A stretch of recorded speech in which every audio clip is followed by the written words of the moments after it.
Flank, flank, and flank some more.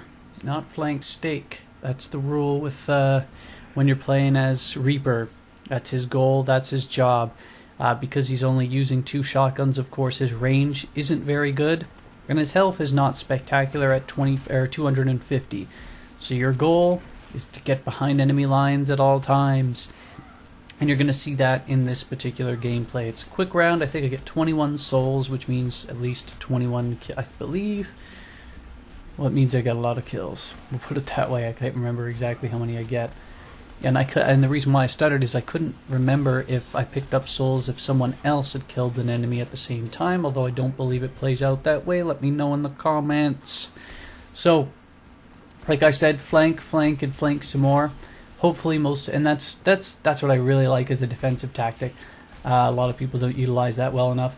If you're able to get behind enemy lines and suddenly realize you're in trouble, just pop that defense. And a lot of the time enemies will follow you, so you kill them.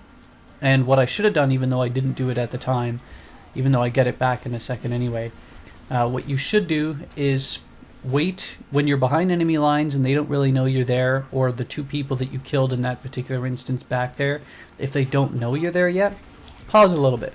Make sure you get your cloak back, your left shift for a Reaper back, before you go out and attack, because it gives you that option if you run into trouble or you feel like you're being closed in and you can't really attack all that well. It gives you an escape route because it takes the debuffs off you as well. So it's just smart play. It's always utilizing whatever's available, especially because the spawn times or the replenishment times in this game they're very short for the most part. Even like some of the longer ones are like 10-11 seconds, but that's nothing.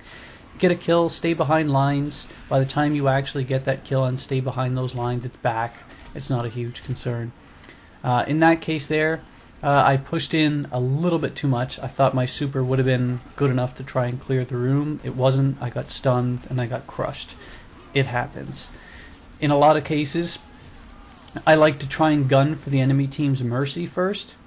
Because, well, if they can't heal their team or they can't buff their attack outputs, then that's one character down, and it minimizes their chance of actually having anyone replenished or fighting someone whose health is going to just continually increase. I think it's the best way to go about it. Some people may disagree, but I think it's the best way. So we get round 1 pretty easy, and you'll see I go right for the flank off the start, I believe. I like using the teleport to cover a lot of ground, but it is a bit risky, of course, because look, then I have a 6-second countdown, and with that flank now I have next to nothing left on the timer or no defense, and I die. So that's the gamble. As much as you want to do, as much as you might want to close as much ground as you possibly can to get that early flank, it leaves you without a defense route if you do get caught like I did. So that's a good example for any of you watching at home of the risk and the gamble of what maybe to do and what not to do, and the pros and cons associated with doing that risk. You will see in another gameplay that I'm going to post in the future where that pays off. I happened to pop that at the right time to get behind enemy lines, and I still had my flank, or my left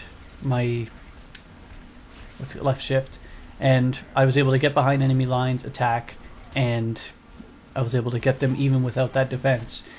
So this round here went pretty easy. It was actually pretty smooth. We got a hold of them, and I think it's just, there you go. And look at what I really love about the special too is in a case like that, a well-timed Reaper special that gets 3-4 kills, especially if it's like a tank character like Winston there and a Mercy that were sitting on the objective. If your team's smart and immediately push on the objective right after those guys die, it's pretty much game over if they're good, if your team's good. In this case here, look at that. We've got a tank in Reinhardt. We've got a Mercy buffing everyone. You've got me going around flanking behind enemy lines and murdering everything that I can to try and slow them up and push them back. This is over. It's a wrap. Enjoy the rest of the gameplay. Have a good one.